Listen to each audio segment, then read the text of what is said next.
Welcome to another edition of Dolphins In Depth, a podcast produced by the Miami Herald. I'm your host, Omar Kelly. Joining me is Barry Jackson. Barry, it's been a nice, restful, peaceful bye week. We didn't have any losses, didn't have any drama. Thank you. Appreciate that, Tariq. Just interested to see, has your view of the Miami Dolphins in 2024 altered, changed, alleviated at all now that you had a week to think about it? No. As you know, coming into the season, I thought they were a fringe playoff team at best, basically a 6th or 7th seed that got worse with offseason subtractions and poor decisions on offseason additions. Calais Campbell, Jordan Brooks, Aaron Brewer aside, I would make them, and Kendall Fuller, 4 exceptions of who have been good decisions. And with Tua obviously missing at least 4 games, I'm thinking at best this is probably going to be a 6th or 7th seed. The Bills are still clearly better. We saw that before Tua's injury. And I know you give the Dolphins more leeway about that Thursday night loss than I do because luck was involved in terms of Tua and tip passes and third receivers not knowing what they're doing. But to me, it was reflective of the fact that's indisputable. This team is not close enough to the best teams in the league. I don't know how much more evidence we need, and that was with Tua. So, no, I'm not terribly optimistic. Can they salvage the season and maybe sneak in as a wild card? Yes, it's possible. I think they need to win Sunday to have a real chance of doing that. But any expectations of winning a playoff game, I think would seem highly unlikely. Here's the important question that I think all Dolphins fans have to realize, and I don't think Dolphin fans are looking at this season from a prism of what reality is. How many teams out there are winning with their third quarterback? I would say very slim number of those, very small margin of those teams. Then on top of that, and I've said this on this podcast for weeks, I don't think we're giving the loss of Raheem Mostert the due and respect. That's like the San Francisco 49ers playing without Christian McCaffrey. And I know we had Devon Achane, and he's, phenomenal and the NFL's all-time leader in yards per carry average. But I'm sorry, he's not Raheem Mostert. And anybody who says that he is kind of delusional because they really don't understand what this offense is and how they operate.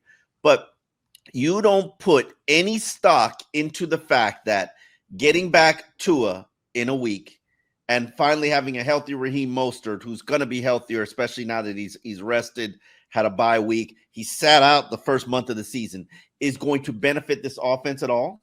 Oh, of course it is. And I totally agree with you on the Mostert point. He continues to be underestimated, underevaluated. He's critically important to this offense. And with Tua back, they're going to be better. At the very least, they should be able to beat bad teams and score against bad teams, which they haven't been able to do with the backup quarterbacks they've had. But I disagree with you on one thing. Framing this as a third-string quarterback is not really accurate. They had every opportunity to sign someone better than Skylar Thompson as their number 2. Skylar should not have been their number 2. It should have been Andy Dalton. It could have been Joe Flacco. It could have been Gardner Minshew. He won the job, Barry. He won the job. Calling it a number 3 with Huntley, frankly, Huntley will be starting even if Skylar Thompson were healthy. So that's basically, they're down to the backup quarterback, and we've seen other teams win consistently with their backup quarterback, with Minnesota at the top of the list. Okay, answer this question: Is Tyler Snoop Huntley good? He's an average NFL quarterback. He's competent, right? And he made some good throws in the New England game. And I give him a real chance on Sunday, primarily because the Colts are mistakenly going with Anthony Richardson instead of Joe Flacco. And we've seen, obviously, the talent with Anthony Richardson, but we've also seen the unevenness of his play. 3 touchdowns, 6 interceptions. We know Flacco continues to defy age. And he would give Indianapolis a better chance to win. That's not only my view. I think most people share that view on Sunday. So the Dolphins are kind of fortunate that Richardson's going to be starting unless he has a setback with his injury this week. No? Yeah. I don't know. I would rather see Flacco. I think Flacco's a statue in the pocket. Yeah, the dimensions and the unknowns about young, unproven rookie quarterbacks. Anthony Richardson, he's got a cannon, man, and especially with this secondary where you don't even know who's going to be out there at safety. I don't want to see that deep ball going over whoever's back there at safety. But I understand where you're coming from. I I'm a Joe Flacco fan, have been from his Baltimore Ravens days, but I know the age Joe Flacco. He's just a statue. Joe's a very easy quarterback to play. It's big player check down. Big player check down. As long as I defend the big play and have somebody in position to handle the check down and then get after him on third downs, I think he's an easier quarterback to play. But let's move off from there. Yes, I don't disagree with you that are the Dolphins able to play with the Baltimore Ravens or the Buffalo Bills or the Kansas City Chiefs? No. But are they in position to play against the Houston Texans? I think we shall see. And we all know that all it takes is one injury. It could have been Josh Allen when he allegedly suffered a concussion or didn't suffer a concussion. That totally derails the Buffalo Bills season. So we'll see. I do want to get your take on Mike McDaniel's take on adversity just hit us early, instead of hitting us late. Did that make any sense to you, Barry? Yeah, not really. Obviously, he's always trying to put a positive spin on things, and that's one of the things that's likable and that players can appreciate about him and that we can appreciate. But as far as adversity early, I'd much rather have Jalen Phillips for 15 games and have him injured for the last 3 than not having Jalen Phillips for the last 3 months of the season. So what does that even mean, right? And by the way, when you asked me the question at the start of am I feeling the same, more optimistic, more pessimistic, I would say a little more pessimistic primarily because of Jalen Phillips, Omar. I just don't see how they're going to be able to survive without a pass rush. Ogba, at the time of this taping, had not practiced for the last 2 practices. Chop Robinson does have 8 pressures and 66 pass rushing chances, but he does not yet have an NFL sack.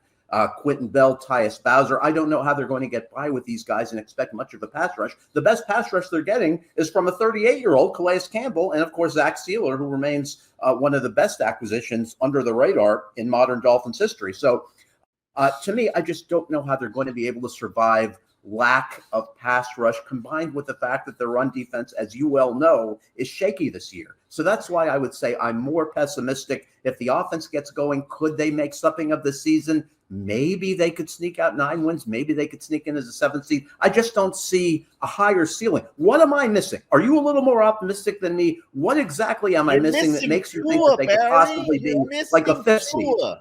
You're missing Tua. You're missing the magic man. You're missing the guy who makes everything happen, who makes everybody better. Tyreek was the number 1 player in the NFL with Tua as a starting quarterback. They had the best wide receiving core in the NFL with Tua as a starting quarterback. Yes, for sub-500 teams versus sub-500 teams, right? And that can't be overlooked. Against winning teams, this offense has not been productive. But I do want to draw the line somewhere. There's been a lot of negativity among the fan base, and obviously I share some of that from my perspective. But here's where I draw the line.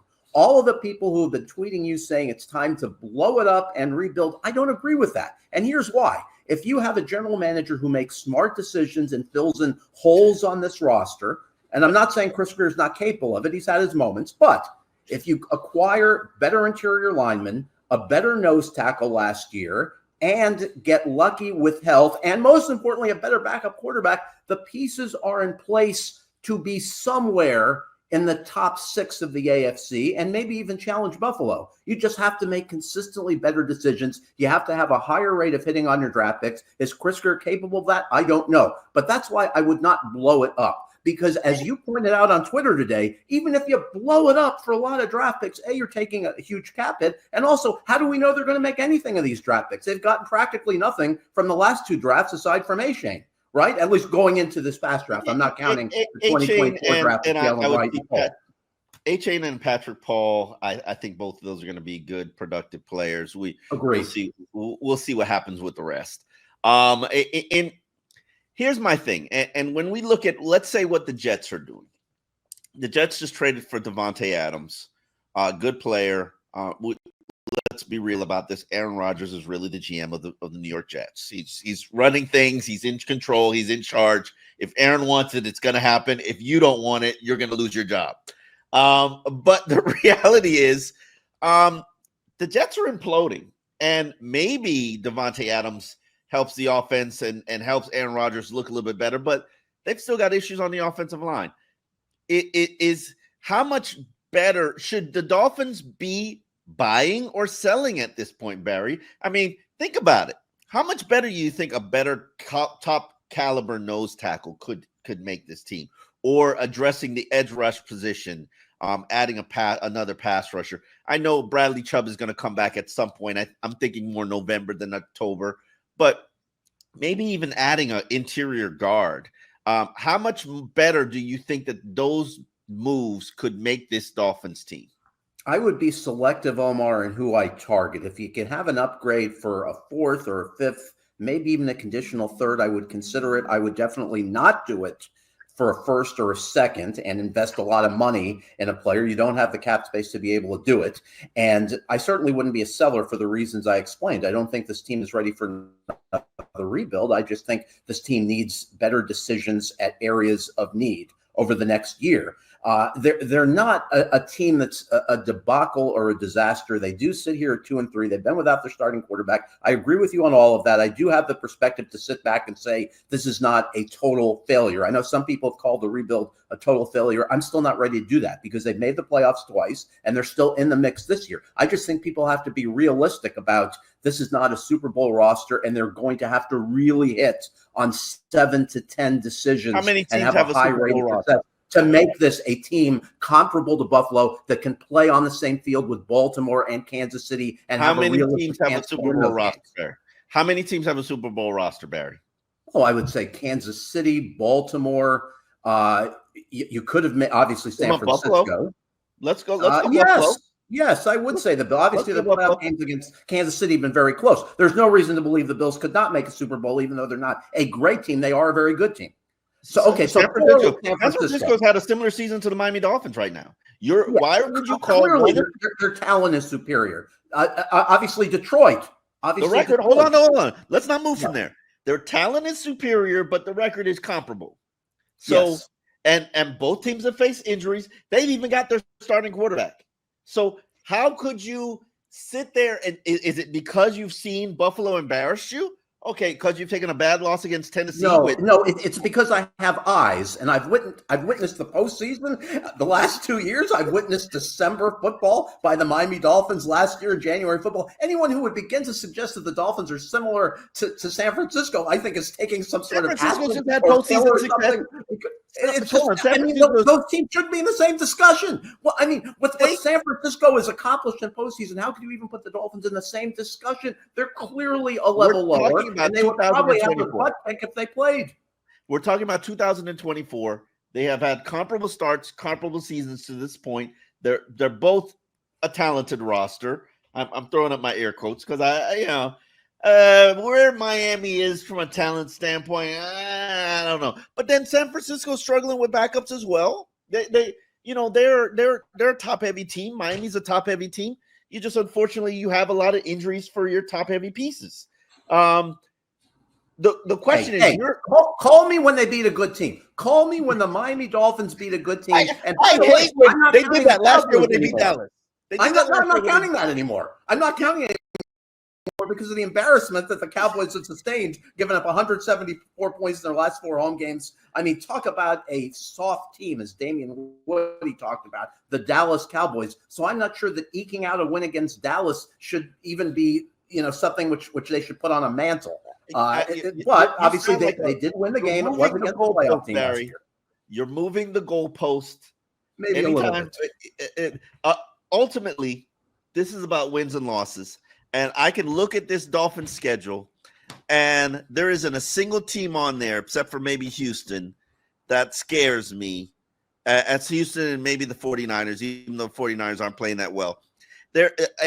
With the exception of Buffalo, because we all know who Buffalo is.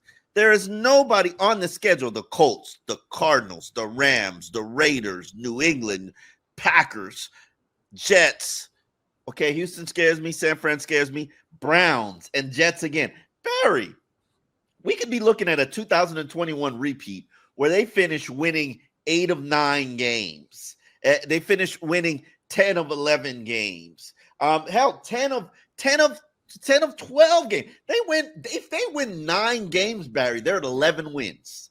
How can you see on this schedule the Dolphins winning 9 games? I could see 9 wins, but I think when you're talking about 10 or 11, you're a little, I don't want to say delusional, but maybe something close to it. I mean, how can you assume they're going to beat the Jets twice? I realize the Jets have offensive line problems. Their defense is not as great They're already as fired some their thought it would coach. be. They're imploding. Yes, They're already fired their coach. But Rodgers, as we saw last night, is still capable of really good moments. Their offense will obviously be better with Adams now opposite Garrett Wilson. So to me, Miami would be fortunate to win one of those 2 games. I don't see how they win in Houston. I don't see how they beat San Francisco. So those 4 games right there, maybe you win one of those 4. So yes, I could see a course to 9 wins. I can't see a course to double figures in wins or 11 wins. Okay, I'm trying to figure out what the source of your optimism is. Is your 11? Well, 11. You wouldn't have come into this season and taken an 11-win season? Yes, you would. Yes, you take an 11-win season coming into the season, but you wouldn't take coming out of the year thinking that your team is not nearly as good as Buffalo. Year 3 of the rebuild was supposed to be the year that you surpassed Buffalo, and you seem even further from them than you were at the start of the rebuild. I'm trying to figure out your optimism, which I appreciate, I respect as someone who grew up in South Florida, was a Dolphin fan as a kid growing up. What is the source of your optimism? Because we both agree that the run team doesn't have Josh Allen. Every team doesn't have Josh Allen. That's my optimism. Every team. Okay. I'm not playing Lamar Jackson. There is another quarterback on this schedule that even scares me. Yes, Josh Allen is my daddy. He absolutely can pull out his paddle and give you a whooping every single time he sees you. But nobody else on this schedule concerns me. Maybe Houston, maybe the 49ers, if they've got the moons and the stars aligned. We don't know what Christian McCaffrey is going to be like by the time we get to week 16. There's nobody on the schedule that concerns me. Now, you know who concerns me? The Dolphins concern me. The penalties concern me. Their undisciplined play concerns me. The fact that, nobody's intimidated by the consequences of bad behavior or bad performances. That concerns me. But I do believe that with Tua return and a healthy Raheem Mostert and an improved offensive line, when am I going to get that improvement? I have no idea. How am I going to get that improvement? I have no idea. But I think they're better than what they've shown you thus far this season. 12 points. Come on. When did you? Oh, absolutely. 12 points a game? Yeah, it's not a team that should rank last in the league in scoring. I would just wonder this, though. Obviously, we've pointed out the fact that they haven't had a lot of offensive success against the league's best teams, even when mostly healthy. They didn't have Connor Williams down the stretch last year. He's obviously no longer around. But here would be my other question. Do we know with certainty that the league, I don't want to say figured out how to defend the Dolphins and pre-snap motion? Are we sure that when everyone is healthy and Tua is back, this is still going to be the explosive, dynamic offense that we saw September last year? I don't know. Can we be sure? I don't know, but I want to see it. And that's my thing. I would like to spend up until we get to week 12 against the Cardinals, against Buffalo. Obviously, we know what that's going to look like. Against the Rams, against the Raiders, Las Vegas Raiders, against New England. Can we see it? Like, I'm not opposed to a reset, because ultimately, as I wrote in my Sunday column for the Herald, if Tua gets his egg scrambled again, it's done. It's over. Press the reset button. Start over with a new GM. You're probably not going to fire Mike McDaniel, but you're going to have to get another quarterback. Like, everything is there is no foundation to this team. The offensive line and defensive line, they're both mediocre. So, and that's the foundation of your team. Okay, you got two $50 million receivers, a pair of receivers that make $50 million. Okay, what are they without a quarterback? What are they without an offensive line that can allow you to get protection for the quarterback? Nothing. So I'm not opposed to a reset, but I want to see it with Tua. I want to see it as designed, as thought out. We talked to the players yesterday, and they are very clear. This is Tua's team. Tua's the alpha. Tua's the omega. He makes the sun and the moon and the stars all align, all align around Tua. He is the center of this universe. When he gets back, when Raheem Mostert is healthy, let's evaluate it then. Let's see what it is. We have not seen this team as we initially thought they would be. We saw them for one quarter against the Jacksonville Jaguars because They played the first 3 quarters of Jacksonville game as if they didn't have an entire training camp or preseason game because nobody really practiced. And this is just the God honest truth. And you know it, Barry. Like, okay, so we're just warming up during the regular season. Then they got their face kicked in by Buffalo. Okay, it happens. Buffalo's kicked your face in time after time again, year after year again. It happens. Okay, we struggled against the rest of Seattle, Titans. Titans was a bad loss, ugly loss to a backup quarterback.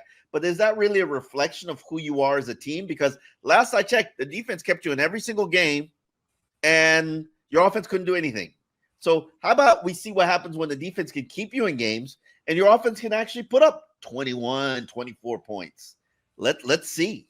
Yeah, I actually agree with you on wanting to see this team with Tua. I think it's way too soon to give up. You have to give Tua another opportunity, and frankly, his contract is going to ensure many more opportunities to compete against good teams, winning defenses, and see how he fares. My concern is not so much how Tua is going to play. It's they can't clean up penalties, which you noted earlier. Again, top 7 league in penalties. Lack of a pass rush, as I noted earlier. I just don't see how they're going to be able to survive it until Bradley Chubb comes back. And even when Chubb comes back off the ACL, can we expect similar production to what Chubb has typically given them in the first month back from an ACL? That plus the fact their run defense is just not as good as it was a year ago. The interior of their offensive line is mediocre. So those are the reasons why I have such a low ceiling on this team. It's not necessarily because of Tua. Tua's play against good defenses obviously is a concern, but it would be much lower on my list of things compared to the other things. Because if you had a dominant offensive line that could consistently produce big numbers against top teams in the running game and execute a power run game, and if your defensive line was as good against the run as it was last year, and if you had a healthy Phillips and Chubb, then even if Tua isn't great against good teams, that still gives you a fighter's chance to win. But they don't have any of those things. So getting Tua back will obviously help, but it's not going to be the panacea for everything. So I think you and I agree on the central point of it's too soon to give up, rebuild, reset. It's not possible even anyway with all the dead money cap hits and with Tua's long-term contract, but it's too soon because you have to give Tua more opportunities and this team more opportunities against good teams. It was discouraging how they played against good teams last year, but it doesn't mean that they're not capable of beating good teams. We obviously saw the Baltimore 42-38 game a couple of years ago. So there have been moments, but can there be more of those moments? Because what the record says right now is that no team has a worse point differential against playoff teams since the start of last season, the Miami Dolphins. They trailed only the Washington Commanders in that statistic heading into this season, and the Commanders obviously have surpassed that by winning in Cincinnati, et cetera, et cetera. So that has to change. Whether it will when Tua comes back, I'm dubious, but they all deserve a chance to show that they can beat winning teams. So I think we're kind of on the same page. Here's a question for you. You mentioned this on Twitter. I found this fascinating. You said if the Dolphins did do a rebuild, which neither of us is in favor of at this point, would they be in any better shape than the Bengals and Chargers? You said they would not. Explain to me why you felt that way. I don't think that Justin Herbert or Joe Burrow are any more substantially better quarterbacks than Tua Tagovailoa.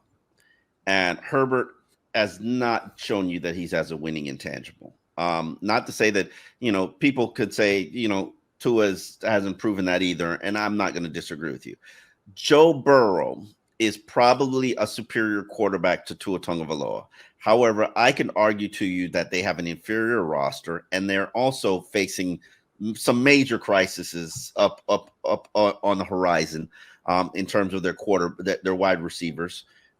More than likely, there's a possibility that one of them is going to fly the coop. And then how is that offense going to be regenerated? And then I would also argue to you that Joe Burrow is just as fragile, if not more fragile, than Tua Tagovailoa. They are going back and forth in terms of who is the most fragile quarterback of this era. And I would tell you that Tua Tagovailoa has just as much of a chance of finishing the season healthy as Joe Burrow does. And he takes some licks. And at some point, you can't blame it on the offensive line. I think he's got a little bit of Ryan Tannehill disease where he doesn't have a feel or presence in the pocket. The one thing we do know about Tua is that he does have a presence in the pocket. He knows how to protect himself. when he's not trying to run for a first down in the red zone and fourth down after throwing a pick six interception. I don't think that either of those franchises are drastically further ahead. Hell, the Chargers just did a reset. Cincinnati is facing a reset. Now, could the Dolphins be facing a reset at the end of the season? Absolutely. No question about it. But to me, it comes down to how do you do in terms of your overall roster. And right now, I'd probably pick Miami's roster over Cincinnati's roster. I'd probably pick Miami's roster over the Chargers roster. That doesn't necessarily mean that they have a better team, because the division opponents and your schedule and injuries play a factor into that. But you can't argue to me that Cincinnati has a better roster than Miami, or that the Chargers have a better roster. To me, It comes down to the quarterback. I don't agree with you at all, and I'd counter it this way. If you ask the best available GM who's unemployed, what team would you take if you were starting a job that you're going to be in for a number of years? To me, there's no question you take the Bengals, even though the Dolphins have better defensive talent, for this reason. Even though Burrow has had injuries, there's nothing as serious as Tua's concussion problems. With Tua, the question is the next hit going to end his career? There's no such question with Burrow. If he injures his wrist again or something else, no one is wondering, is Joe Burrow going to be playing in the NFL in 2 years? Well, that's a legitimate and fair question with Tua. So to me, even though their production has been very comparable the last couple of years, and you can't say that Burrow is dramatically better than Tua at this point, you can say that there's far lesser risk in having Joe Burrow as your quarterback than Tua. So to me, even though the Bengals defense has really diminished, even though they're going to face issues with Chase that they wouldn't face contractually if Stephen Ross were their owner, because Ross is obviously more generous than the Brown family has been historically.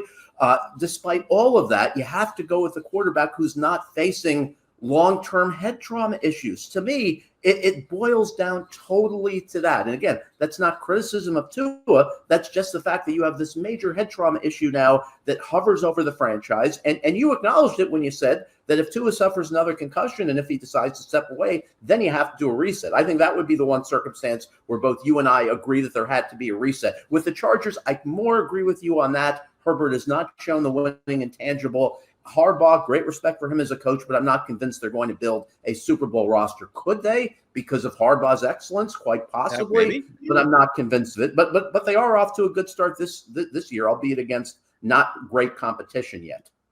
Here's the thing about Tua, and yes, I acknowledge that this is going to be something that hangs over his head, looms over his head for probably the duration of his career. He's now in the Trent Green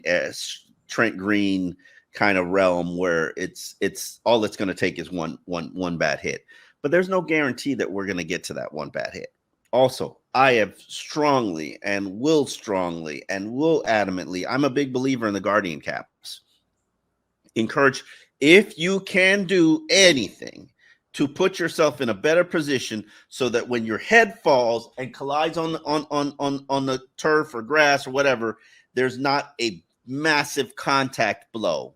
And that's what the guardian cap's purpose serves. Or when it collides with another helmet, there's not a massive, contact like a car crash. I would strongly encourage Tua to do that. And here's my thing. We don't know if this is the last that we'll deal with a concussion this season. Let's just hope that it is.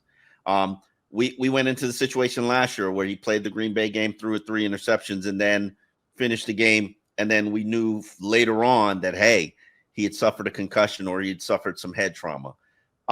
Let's just hope that's not going to be the case of what we're dealing with next season. But even this season, but even if it is in 2025, you have to go get a quarterback, whether you got to sign a Joe Flacco and add him to your roster as Andy Dalton and add him to your roster as a break in case of emergency situation, or you go out there and you draft a quarterback early. It doesn't have to be the first round. It could be a second round or even a third round quarterback and develop that young player to see what the upside is. Hell, I'd go sign a Joshua Dobbs and have him as your number 2.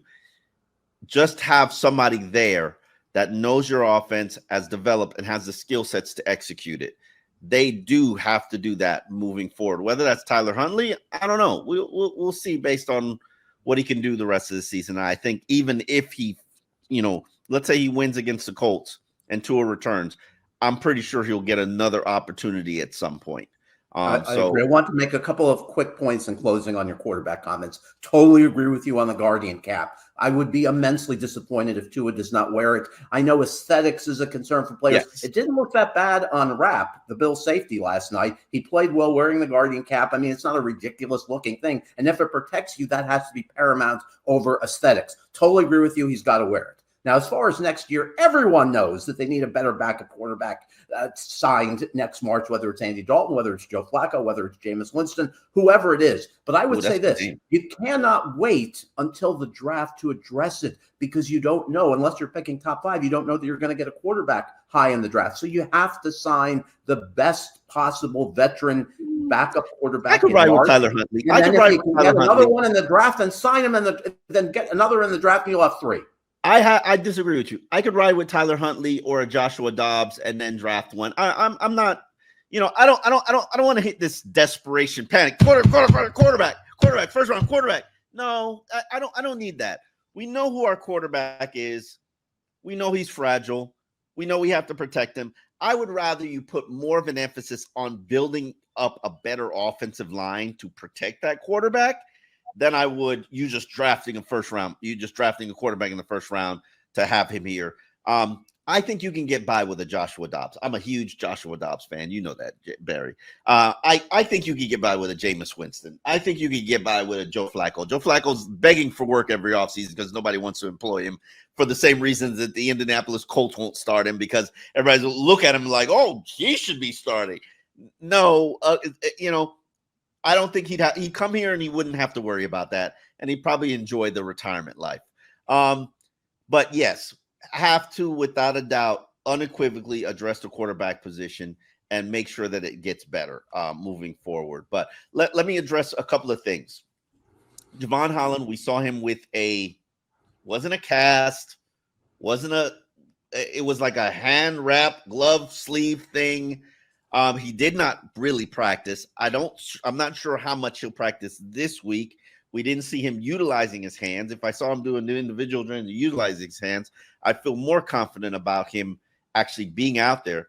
But would you feel comfortable with Javon Holland playing with a club or a cat? I would. I agree with McDaniel. He's one of a limited number of players where you feel like you can get away with it. But then again, teams are probably going to target him because they know he's likely not going to be able to intercept any passes. It's a tough call. I would lean more toward using him. I don't think they're going to have Poyer this week, so they're going to have either May and Elijah Campbell or May and Holland. Your view on Holland would be what? Play him or no? Probably not this week. I'd probably sit him and rest him a week to let the hand heal and see where maybe I'd practice him and see where he is. But for me, if I'm Javon Holland, I'm thinking business-wise, and the last thing that I could afford to do is put out bad film out there. And if I'm wearing a club, teams are going to target me. I better make sure I'm ready to perform. Otherwise, that $10 million a year payday is not going to be coming my way. So I would be very cautious, and I know that he is because he was cautious last time when he had the 2 knee injuries. If he's not healthy enough to perform, he's not going to put himself out there on the field because I think Javon Holland is a businessman. And there's no shame in being businessman. No, he's in a contract year.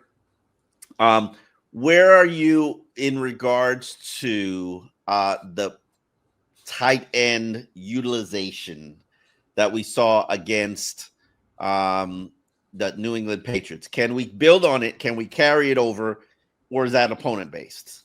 I would hope we'd see more Jonnu Smith because I think the only chance they have to contend with winning teams this year is if they simply outscore them. Once Tua's back, you need Beckham at his best, complementing Tyreek and Waddle. You need Jonnu on the field as well. You have to hope your pass protection holds up then without Durham Smythe in the game or without Julian Hill in the game. So I'm in favor of more Jonnu. As for Julian Hill, he leads the Dolphins in snaps at tight end by a significant margin this year. He's surpassed Durham Smythe. That's been one of the interesting storylines of the year. He does lead the team in penalties, but he also, if you believe the Pro Football Focus metrics, has been clearly Miami's best run blocker aside from Tron Armstead. Armstead's number one, Julian Hill is number two. So that's why there have been no repercussions for the penalties. He's a good kid. John Embry and McDaniel know he's trying to do the right thing, so I'm not sure that punishing him would do any good. For all the penalties. He's very hard on himself about it. I think he still needs to continue getting snaps because you need blocking on outside zone runs, right? And he's been their most effective outside zone blocker among non-offensive linemen this year. To me, the question is, does Smythe go from their most used tight end over the last few years to not playing much at all over these next few games? He's still a competent player. He didn't become a bad player overnight. But that's been the interesting thing to me this year, to see Julian Hill surpass Durham Smythe on the depth chart. I think a lot of us saw it coming just because how strong Julian is, how much he's good at the point of attack. Durham struggled in the first two games. And this is probably one of the few pieces of evidence that we have that Mike McDaniel is a performance-based coach. You don't perform, you get leapfrogged on the depth chart. So I wish that would happen to some offensive linemen, but hey, we'll see how that goes in the coming weeks. Well, Barry, I appreciate your time. We will be back probably Wednesday to wrap up who's working, who's not working, and give you the latest and Miami Dolphins news here on Dolphins in Depth.